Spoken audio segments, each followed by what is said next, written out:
Joining me this evening on Cork Live TV here on the Nightly Show is a lady who recovered from cancer. We can't say battled because she had a completely different perspective altogether. Anne Alcock, thank you so much for joining me this evening. Thank you so much. Now, just to give people an idea about your own background, just before we get into your actual cancer story, you're actually from South Africa yourself. That's right. I grew up in Zimbabwe and South Africa. And you, how I know you personally, and if anyone from St. Peter's is joining us this evening, you were actually our school chaplain in St. Peter's in Passage West. And you were a very special teacher.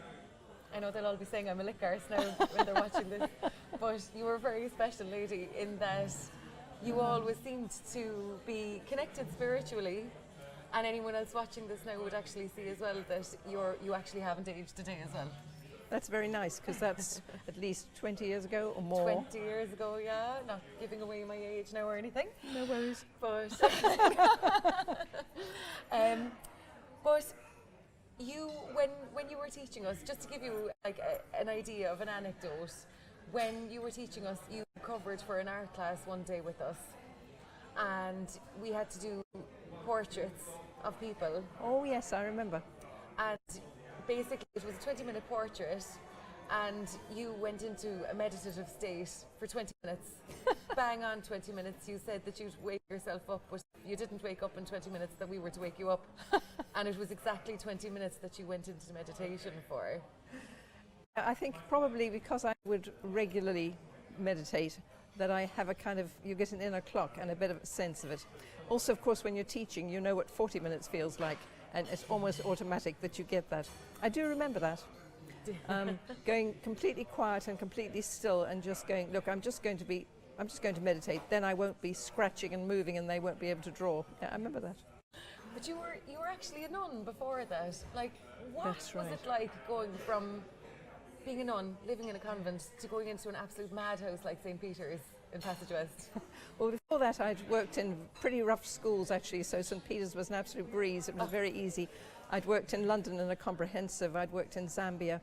And you see, I think being a nun is an interior thing. It was a sense of meaning, a sense of purpose in my life. I don't think that ever changed. What changed maybe was the circumstances, the experience of living in a community and living in Africa, because I was an African congregation. But I felt a call really to work in Ireland and not on the missions, whereas very often people in Ireland and or other places might have felt that they had to go and work in the missions. So Why really Cork? That was the change. Cork, actually, because I was once walking around, very short time I went to Rome, and I met somebody and they said, oh, you ought to come to Cork. And I go, what's Cork? And what goes in a bottle. so then I went in it, exactly.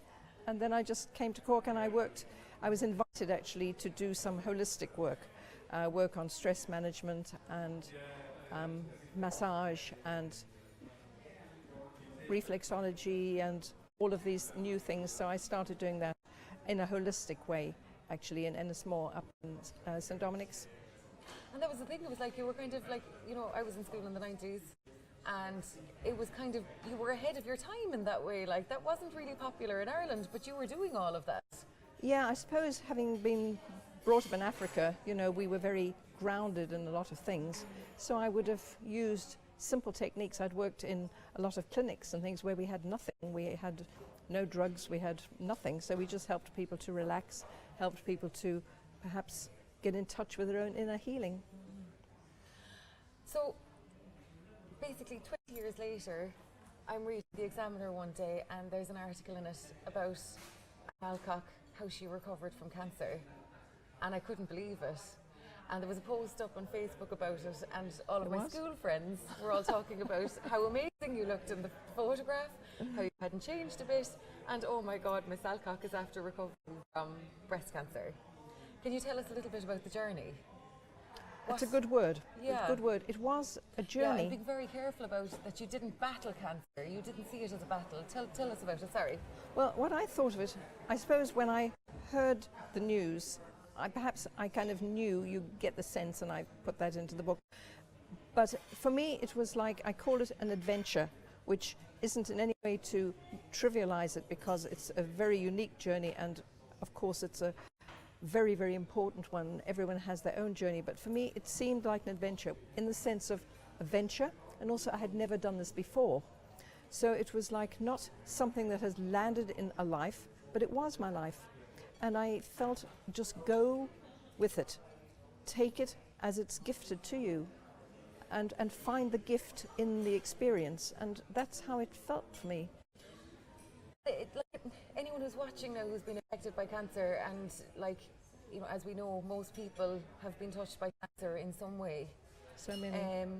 It's kind of hard to kind of understand that you basically kind of made friends with cancer. You worked with it. Like, generally we look at it as a kind of a battle with cancer. Can you tell me a little bit more about your perspective on that? Well, I suppose it wasn't. It isn't that it was just an easy ride.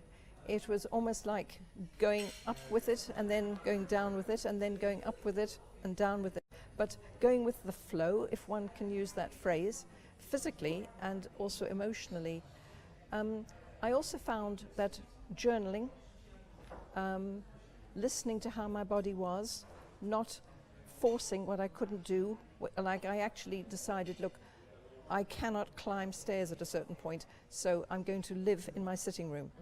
So I simply made my sofa my bed. So when I was doing what I needed to do, when the energy went away, which was like a plug being pulled, I just lay down until the energy crept back up, did what I had to do, because I had to do everything. I live alone. I don't have a car.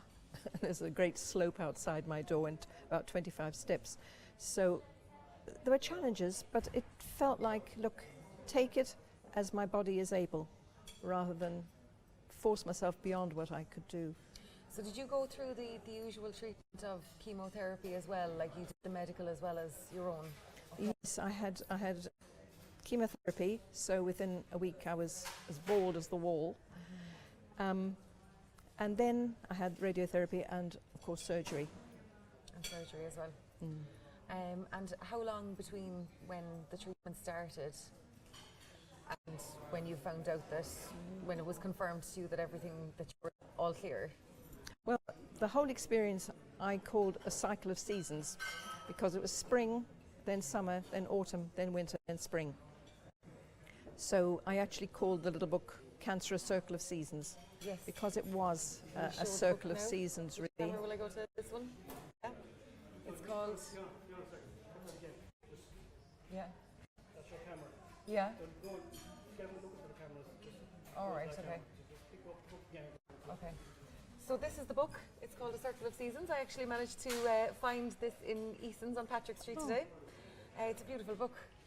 It's absolutely gorgeous. You talk about all of your experience in it, and you also talk about the journaling, the importance of journaling. Yes, I didn't want it just to be my story at all. It really, to me, it's got 4 parts. It's a little reflective piece. It happens to be from scripture, and then a short excerpt from my own journaling. Quite often I felt there was something quite amusing or upbeat that I experienced, and so that goes into it.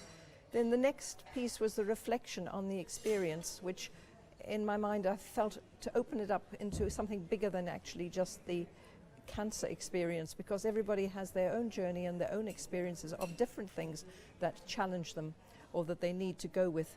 So then the 4th part is really what was important, and it's in the subtitle, which is journaling through the experience, but it could be any experience. So there are lots of leading questions, because I suppose I give retreats, and in the retreats I'm always putting out questions like, where have you come from, where are you going? Or if you were to say what the most important thing in your ... was, you would say ... Yeah. So I felt it wasn't just about me, but look, this is how I journeyed. If my experience helps you, come along with me, kind of thing. Absolutely. Now, one aspect of the book that I noticed was there is quite a lot of religious references. But as we discussed before, it's not just for somebody who's religious. You can take the spiritual aspect of it whatever way you want. This is what helped you. Well, definitely. I think you really, when we ask, if I would say, let's reflect, let's come into the deepest part of myself, different people will have different means of getting into that deepest part, whether we call it soul. For me it is God, for me it is deep helped part, as a talk about a companioning God, but for other people it'll be a different experience, but it's still they're in a depth which they will draw from. Thank you so much. You're Thank so you welcome. for sharing that with us. You're very welcome. Anyone who's interested, it's in Eason's bookshop, Cancer, A Circle for All Seasons by Anne Alcock. Definitely get it, it's beautiful. You'd also get it in Veritas. And Veritas as well. And thank you so much for coming in, it was so lovely. Thank you. Thank you for sharing your story Very with nice us. to see you again after all these years, looking just as good. Same to you.